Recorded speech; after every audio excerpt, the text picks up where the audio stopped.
بسم اللہ الرحمن الرحیم۔ محترم ناظرین، السلام علیکم ورحمۃ اللہ وبرکاتہ۔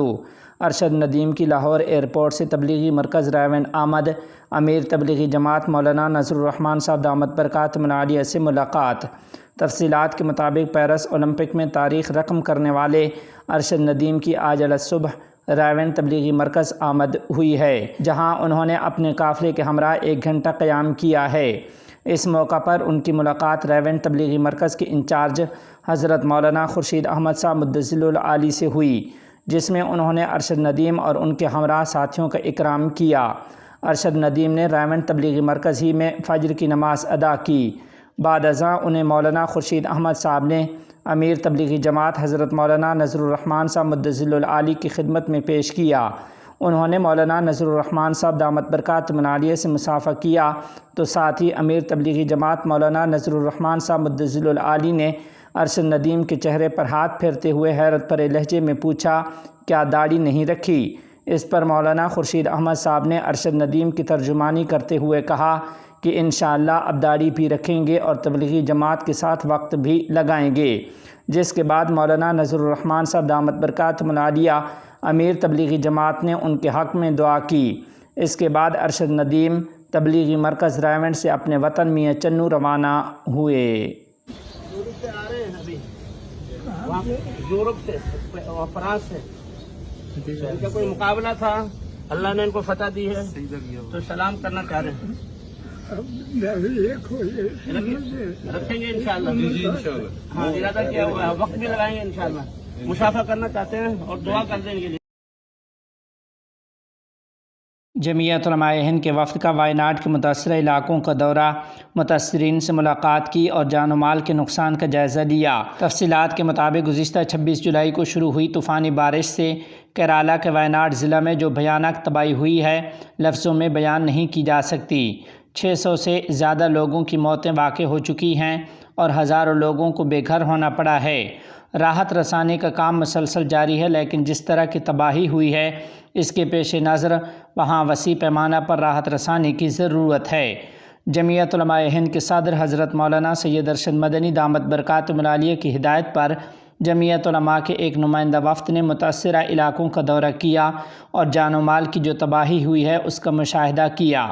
دورہ کے بعد وفد نے کہا کہ کیرالہ میں سیلاب کی تباہ کاریاں ناقابل بیان ہیں، جس پر صدر جمعیت علماء ہند مولانا سید ارشد مدنی دامت برکاتہم العالیہ نے کہا کہ جمعیت علماء ہند کیرالہ میں آئے تباہ کن طوفان کے متاثرین سے اپنی ہمدردی کا اظہار کرتی ہے اور انہیں اس بات کا یقین دلاتی ہے کہ اس مصیبت کی گھڑی میں جمعیت علماء ہند بلا تفریق مذہب و قوم آپ کے ساتھ کھڑی ہے۔ ہم مالک کائنات کے بندے ہیں، لہٰذا اس کے ہر فیصلہ پر سر تسلیم خم کر دینا ہی ہماری بندگی کا تقاضا ہے، وہی ہماری پریشانی کا مداوع کرے گا۔ پھر بھی بطور اسباب کے جمعیت علماء ہند اور اس کے خدام اور اس کی شاخیں اپنی بساط کے مطابق طوفان متاثرین کی مدد و اعانت کے لیے سرگرم عمل ہیں۔ ساتھ ہی مولانا ارشد مدنی دامت برکاتہم العالیہ نے راحت رسانی، باز آبادکاری، طبی خدمات و دیگر ضروری کاموں میں مصروف جمعیت کی ٹیموں کو یہ ہدایت دی ہے کہ مذہب سے اوپر اٹھ کر ہندو ہو یا عیسائی یا مسلمان، تمام متاثرین کے لیے انسانی ہمدردی کے جذبہ سے کام کرنے کی ضرورت ہے۔ نائب وزیر اعظم ملا عبدالغنی برادر سے نیمروز علماء شورا کے اراکین کی ملاقات۔ تفصیلات کے مطابق نائب وزیر اعظم برائے اقتصادی امور ملا عبدالغنی برادر اخن سے صوبہ نیمروز کے علماء کونسل کے اراکین نے ملاقات کی ہے۔ اس ملاقات میں وزیر خارجہ، وزیر مواصلات و انفارمیشن ٹیکنالوجی اور پانی و توانائی کے وزیر بھی موجود تھے۔ ملاقات میں علماء کونسل کے اراکین نے نیمروز کے مرکز رنج سمیت دور دراز کے اضلاع میں بجلی کی فراہمی، پینے کے صاف پانی تک رسائی، زرنج میں مواصلاتی نیٹ ورک کی مضبوطی اور دور دراز علاقوں میں مواصلاتی نیٹ ورک کی بہتری کے لیے ضروری امور پر تبادلہ خیال کیا۔ اس کے علاوہ علماء نے زراعت کے شعبے میں پانی کی فراہمی اور دیگر شعبوں میں درپیش اپنے مسائل بتائے۔ نائب وزیر اعظم ملا عبدالغنی برادر اخن نے اس صوبے کے مکینوں کے مسائل کے حل کی یقین دہانی کرائی اور کہا کہ 40 سال بعد ملک حقیقی معنوں میں ترقی کی راہ پر گامزن ہے۔ ہمارے سامنے مسائل زیادہ اور وسائل کم ہیں، لیکن اس کے باوجود اپنی تمام تر کوششوں سے ملک کی تعمیر و ترقی کے متعدد منصوبے شروع کیے ہیں۔ 100 سال پرانی دشمنی دوستی میں تبدیل۔ تفصیلات کے مطابق افغان وزارت داخلہ کا کہنا ہے کہ افغان وزیر داخلہ سراج الدین حقانی، ان کے چچا حاجی خلیل الرحمن حقانی اور حاجی ابراہیم حقانی نے مشرقی صوبوں پکتیا اور پکتیکا کے کئی اقوام کے درمیان زمین اور پہاڑوں کی ملکیت پر پرانی دشمنی کو ختم کرنے میں کامیاب ہو گئے ہیں۔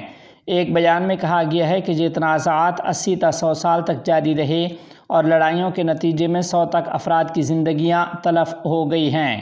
بیان میں کہا گیا ہے کہ سراج الدین حقانی، خلیل الرحمن حقانی اور ابراہیم حقانی نے تمام فریقین کے ساتھ مذاکرات اور مشوروں کے بعد ان کو صلح پر راضی کر دیا ہے۔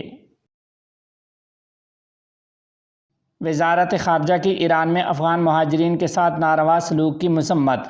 تفصیلات کے مطابق امارت اسلامیہ افغانستان کی وزارت خارجہ نے ایران میں افغان مہاجرین کے ساتھ ایرانی سیکورٹی اہلکاروں کے ناروا سلوک کی مذمت کرتے ہوئے کہا ہے کہ بعض خود غرض حلقے اس طرح کے واقعات کو انجام دے کر دونوں ممالک کے تعلقات کو متاثر کرنے کی کوشش کر رہے ہیں۔